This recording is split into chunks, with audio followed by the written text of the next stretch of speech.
Welcome to the Reroll Multiple Martial Arts podcast, where we explore the intersections between martial arts, society, and culture. And I'm Elliot. I'm Danny.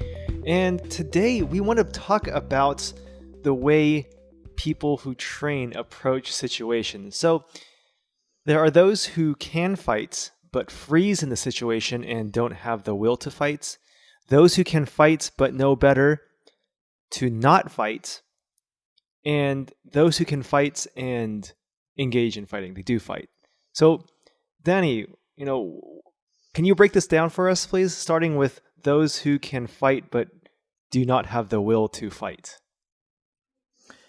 Yeah, I think that the way you broke those three sections down is a good way of thinking about some of the possibilities.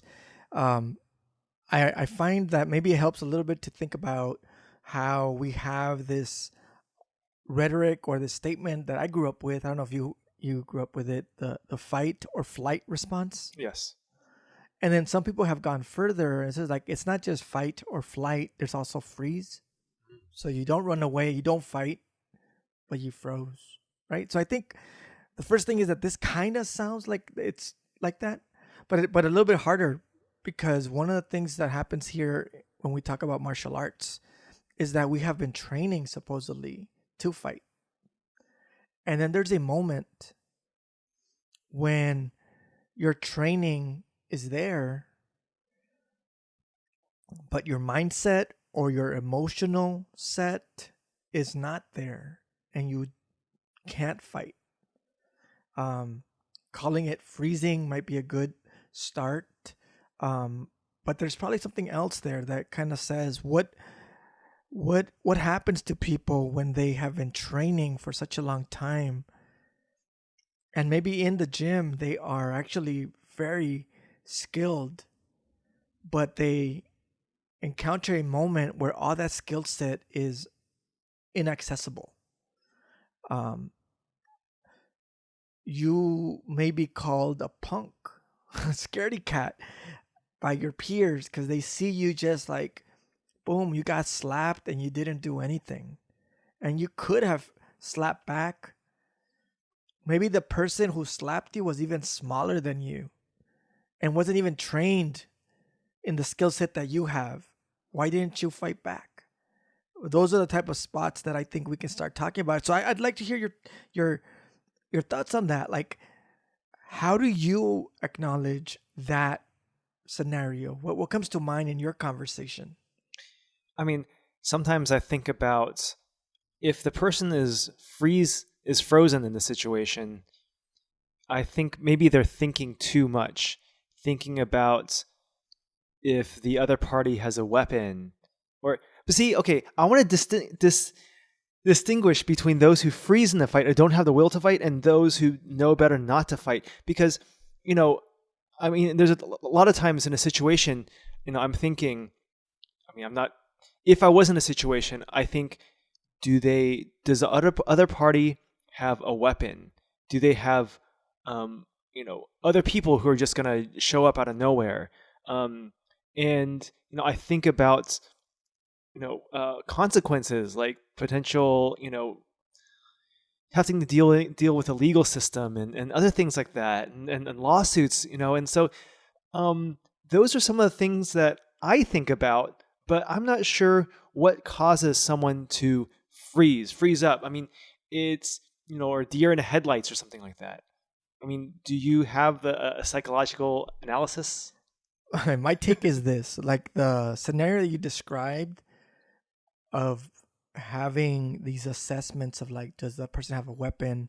Am I going to get in trouble? I put that in the number 2 category. That's the one that you can fight, but you know better not to fight. And maybe it's not as clean, but I'm going to place that there for this moment, only because I think about the moment that you know that you can fight and you don't act is one that causes great injury, I think, psychological injury to you afterwards. You're going home confused. What happened? Someone will ask you, oh, did you not fight because you thought the person had a weapon? And you answer, no, that's not why I froze. Did you think they were going to come out, more buddies and jump you? No, that's not what. So then what happened? I don't know. I just don't know. So I think that's the one that I'm putting about like not having the will is probably not the right phrase. It's maybe a little bit too disrespectful for that, all the different ways that we respond. But I think there's something about the moment of an actual threat and the sparring and how they don't connect physically, emotionally, psychologically. In our past segments, I think there was a time we're talking about the difference between a fight and an attack. And many of us are ready for fights. You put the gloves on, you could be nervous, but I'm ready to fight. But many of us are not ready for an attack. And I think that's different. The attack is a different mindset. And I don't know how you prepare for it really. I've expressed some of my own examples I remember being jumped. And those moments, I think, I don't know, remember them where they were in my training. Because by the time I felt like I understood my training, all of that had passed. And it's surprisingly because I don't think that's by coincidence. I don't think that is by coincidence that like those little moments of like, I don't know, scuffles or stuff where like when I was a little bit clumsier or in between training. But I do know that like that for me it was not like I didn't have the will to fight. It was more like just get out of there, scrap, push, run. So I did the flight response, or I did a little bit of the fight response, but I didn't stay there and just be in shock. And then when I think about that, I think that one is probably the most injurious of all of them to us as martial artists, because we have been training so long. And I don't know where you may be. Let's say that like this happens, at early part of your training. I think it's easier to deal with it because you'll tell yourself, well, I've only been training 6 months. What was I supposed to do? I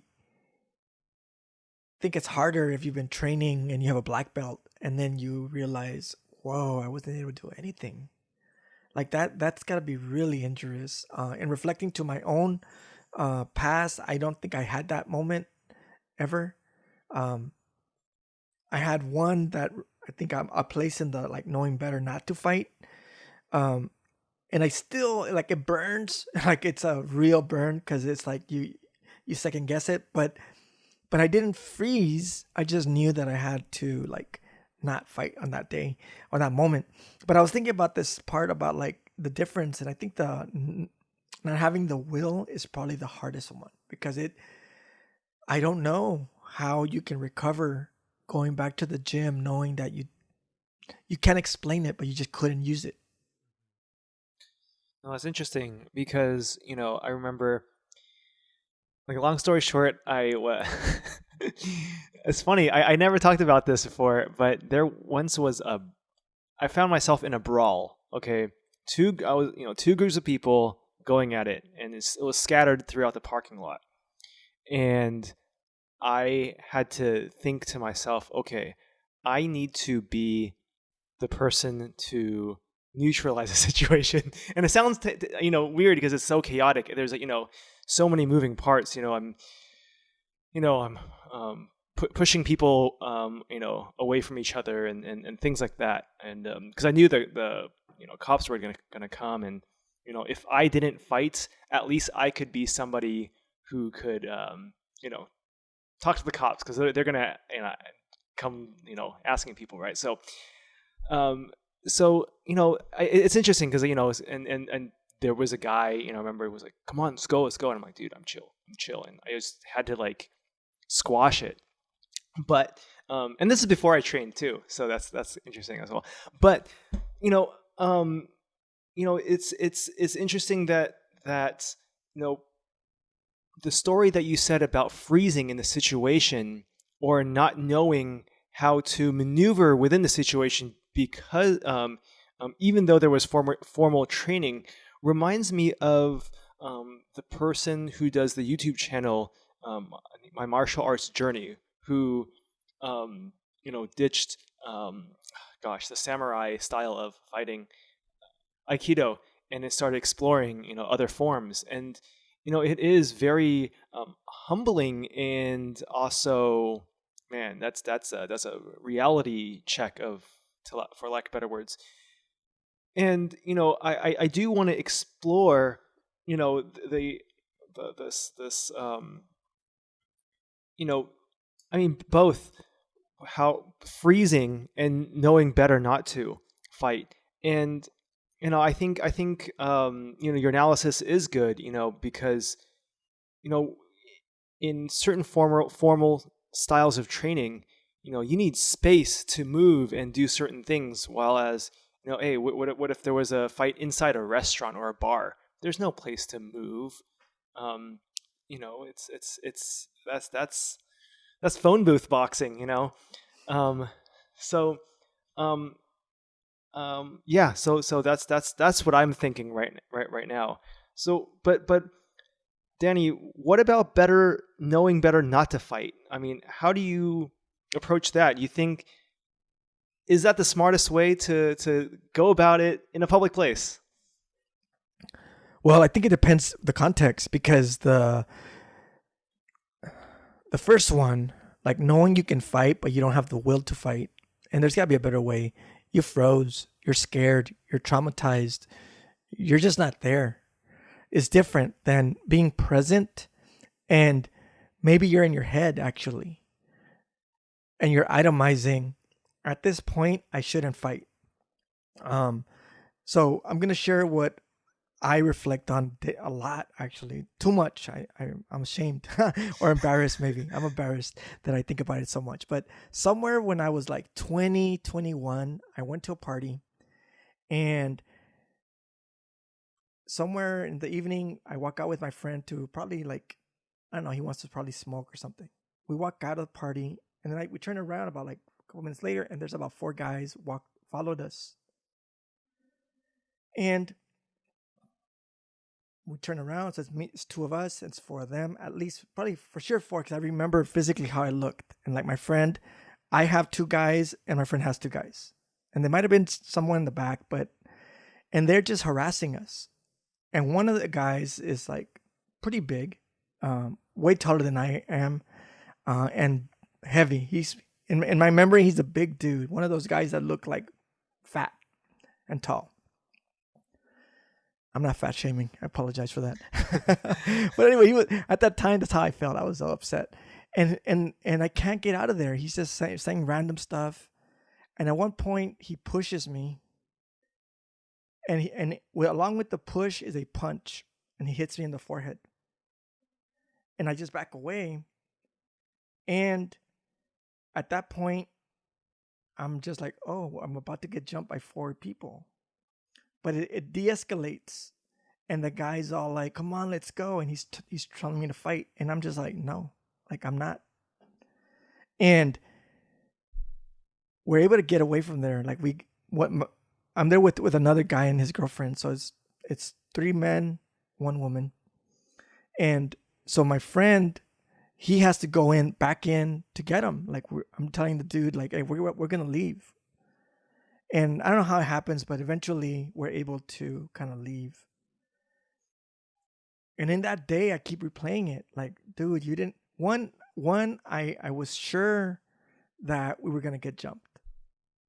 Like, if we took a little bit further, there was just no way we weren't going to get beat down by 4 people. And 2, this is the part that's really kind of embarrassing for me, is like, I assessed this massive giant of a man. And I was like, can I take him? And I didn't know if I could take him. This was like, I hadn't been training for a while, so this is in the gaps. So like, I was thinking, like, I could have taken him. Now, I mean, I would have tried at least. I would have kept my distance, because I think I told you this time that, like, I fought this big, tall frat dude once.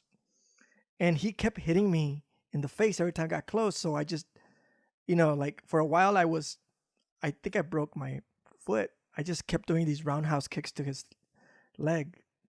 And that's how I was able to kind of like neutralize the moment. And eventually I took him down and was on top of him. But that didn't feel like, I think that was after. Yeah. So the fight with the frat dude was after this dude. But on that guy, I knew that, like how you mentioned right now, like earlier, like I was in my head the whole time. I was thinking like what's gonna happen right now? Like, does this guy have a knife? He didn't even need a knife. He was so massive. But I didn't know. I didn't know anything. And then I could see the other two, three people, and they weren't as big. They were like my size. But I just knew how this was gonna go down. Like, it's weird. I had a vision of me getting jumped by me and my friend getting jumped by these four dudes, possibly a fifth person. And I was like, nah, this is as good as it's gonna get. Like you have a slight scratch. He left me with a scratch. I remember we went straight to, like, I don't know, one of those gas stations, and I barged into the ice machine and walked out. And my friend, the one that was with his girlfriend, he was so angry. Let's go back. It's three of us. We could. I mean, he was so angry. I was like, dude, relax. Let's just go home. And I learned my lesson. Like, I was too close. I was way too close, and I didn't read the moment. Like it's all bad. Like, why did I stay there that long? Like, I should have just figured out, oh, we're about to get jumped. Let's start running, or let's go back into the, like. But instead, I tolerated the escalation. It just kept on going.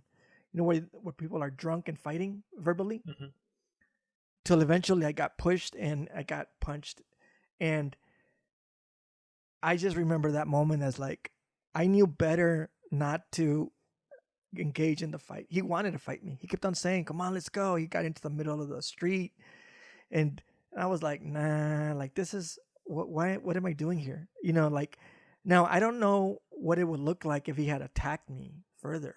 Like, I don't think I would have got into a, like, ball and taken it, but it would have been different, because I felt that it was done. Like, I had literally physically taken enough distance that he was not going to touch me again.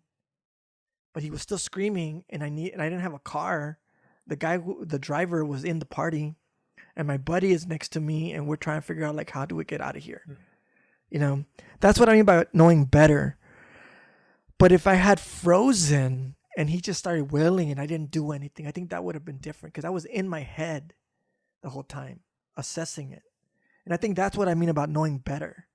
Like, you just know, you're like, oh, okay, I can get out of here if I don't fight. So, knowing what you know now, you still would have kept your cool and balanced your, knowing the situation, you wouldn't have, Thai kicked him in his knees and kind of broke his knees. No, I think no. Well, I said that I'm embarrassed because I think about this moment way too much, too much. So it did injure me, by the way. Like, emotionally, it injured me. It injured my ego. But I think back about, like, yeah, like, for example, like, let's say that there's, like, a dude in my jiu-jitsu class who's about this same body size that I remember.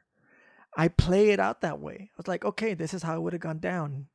One is that, like, I feel that aside from the vulnerability of that moment, like, we were in a place I didn't know, a neighborhood I didn't know, with strangers that were around, I think I still would not engage at all. I would have been like, that's how people get in trouble. Yeah. Because they don't understand, like, this isn't a ring. Like, what is stopping all their friends from jumping you? Yeah. Even if it's not fair. Like, this guy is obviously bigger, so there's no reason to jump in. Mm-hmm. However, that's not how it goes. It's really about people trying to inflict pain on you. I think the only thing I would have done differently now would have been keeping my distance, because he shouldn't have been able to push me. Like, he did this two-handed push to my chest. Mm-hmm. And before I knew it, he had thrown a punch, and it landed right on my forehead. So that's the best place you want it. Like, it's just, meaning, like, if he had punched my jaw or my temple, somewhere else, my eye, he had a ring. That's why he scratched me. Because it left, you can't even see the scar. It wasn't a deep scar, but enough that, like, the next morning I'm having breakfast with my parents, and they're like, what happened? And I lied to them. I was like, oh, I got scratched at work. I was putting boxes, and they were like, You didn't have that when you came from work. I'm like, oh, I did it. Oh, okay. Yeah, I think when Conor McGregor was on Conan O'Brien, um, was messing around with them, and Conor McGregor said that, yeah, oh yeah, the first thing I would do would, kick out your knees, basically kick it and hyperextend it. I'm like, oh, that is a good technique, especially there's four guys. But we all know better not to fight because that's not the way to go. But what about those who fight and do engage in an altercation? I mean, uh, the first thing that I thought of was recently there's been a viral video. This was at a bar in the Midwest. There's a football player and his friend. From the video, it seemed like he was picking on these two shorter guys. This was in the bathroom, and the football player was telling him, telling him off, and then ends up pushing him. These two shorter guys they train in MMA. They beat up these jockish guys. That's maybe not the best way to do it, but they did it because they were attacked first, according to this video. So, what do you make of people who can fight and do fight? So I think it changes your mindset. I'm surprised by how many people don't know how to fight and actually fight. That's the majority, by the way. So the majority. I'm going to just say this hypothesis. My hypothesis is that the majority of people do not know how to fight and actually do fight. So the idea of fighting it's not the issue. It's how you see yourself in the act of fighting. Are you fighting because you believe you can fight, and therefore it opens that comfort to engage? And that's the one what I meant, how I would take it. I don't know if that's how you meant it, but like when you write or when you state that you may know how to fight and actually engage in a fight, I take it in the moment where that's a factor in your decision to fight. Because a long time ago, my sister was at one of those bars in like Long Beach, and there was a brawl, like a huge restaurant/bar brawl, and everyone is like, all the quote unquote men, the boyfriends, start like trying to protect their girlfriends, and one of the boyfriends is on the bottom of a table with all the women, all the girlfriends. And he's like, and they're all like, "What are you doing?" And then he's like, "I don't know how to fight." like, why would I be out there? I don't know how to fight. And I thought that was beautiful. Like, yeah, dude, you're smart. Like, but the other ones feel that they know how to fight, so they're out there, engaged in the fight. And I think that's key. If your assessment of engaging in the fight is because you feel you can fight, that's the one that I'm curious to talk about a little bit, because like that's the one that makes you do a couple things. One is maybe not measure the moment and know that you should go underneath the table, so you might actually make bad decisions because you do know how to fight, or it causes you to feel confidence appropriately to engage in the sense of safety for yourself and for others. So so does that go into so for example, there's that viral video of Matt Serra pinning down a guy in a restaurant, because the guy was belligerent. Or there's a story in New York where this MMA guy actually takes down an attempted kidnapper trying to kidnap a baby and holds him down until the police come. Are those, would those citizens arrest, so-called, would that go into this area of fighting? I think so. Well, I feel confident that that's what I was alluding to about this assessment, because I feel that their comfort in their ability to fight is a factor in their engagement, so that a lot of us would step in when the moment comes. I one time I was having dinner, and we were hearing this lady scream, and I get up, and sure enough, there's this dude like hurting her, and I walk across, and like my mom is screaming like don't, but I remember just going all the way over, and the reason I think about it is because I wasn't really thinking that I could fight, and that's why I needed to engage. I was acting on what felt like necessary, like literally it's happening in front of my house, outside my window. So I can just pretend it's not happening, which I wasn't gonna be able to do. I can't continue eating while you hear these screams. And then when I get over there, there's a dude, and luckily there was another guy, another bystander, standing there. So it's two of us, the woman, and it was turned out to be like her boyfriend, and I just get in between them. The lady's on the floor screaming, and the guy's kind of on top of her, and I get in between them, and the guy starts kind of like doing this walk around us, and at the time, I'm telling the other guy who's on the sidewalk, like, "Hey, call the police." And I'm looking around for neighbors, and by that time, some neighbors are like outside their windows, but I'm just like telling the lady, like, "Are you okay?" And then the guy's like screaming, and at one point, I think the guy self-reflected, like this is not cool, and he runs away. And afterwards, my mom's upset, like, you could have gotten hurt, like what if he had a gun? What if he? And I was like, yeah, I didn't even think about that. And this story is after I had been training in jiu-jitsu, martial arts, but I never did it because I thought I could fight. Because I didn't have time to think about that. Like I did it more out of this sense of like solidarity, and like I only had one choice or two. Like, how can you keep having dinner while someone is screaming outside? Like I could see them out the window. Like literally, it was right across the street from the window I'm having dinner. So the only choice, and what's more upsetting, is that there were other people having dinner. You know what I'm saying? Like they all could have come out, but they didn't. And I think that's where maybe there's some factor. I don't know if I thought I could fight and that's why I stepped out, or it just hit me that hard. Like my daughter was there, my mom was there, my dad, we're all having dinner. And what kind of person would just kind of say, "Hey, let's pretend we can't hear that lady screaming for help." But I think that's one of the bases. I think that's like the video of Matt Serra. He must have done the same thing. There's Ryan Hall doing the same thing. They intervene. They take down. They hold the person. They don't hurt them. It's interesting. They don't hurt them.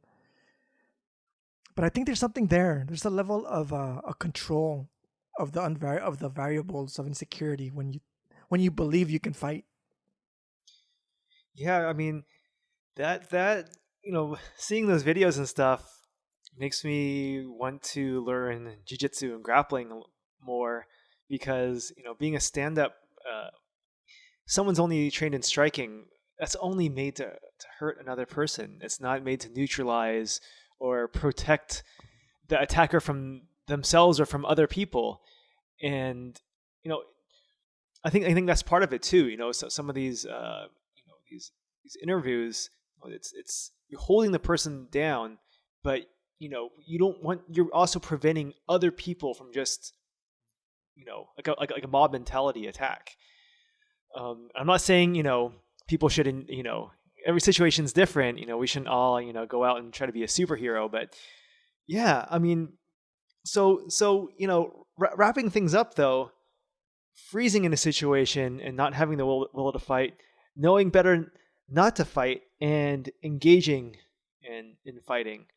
That's I think D, you really broke it down really well with different situations and examples, and I think that's really fun. It's like let me tell you all the situations that I'm familiar with. But I think there's something to be said about the first one. That's the one that I hopefully we get another chance to revisit this talk. Because in the last two, like knowing that you can fight and knowing better not to fight, there's some sense of control there. And there's definitely control in knowing that you can fight and actually fighting. But there's something different about knowing you can fight, but you freeze and you don't fight. So hopefully we can go back to that one later on, because I think there's something, I don't know, like really vulnerable and psychologically difficult to address, especially as we train in martial arts, as we engage in a combat that is supposed to not let that happen. Yes, and a lot of things come to mind as well. So, with that said, this has been the Multiple Martial Arts Podcast, Reroll, where we explore the intersections between martial arts, society, and culture. Until next time. Peace.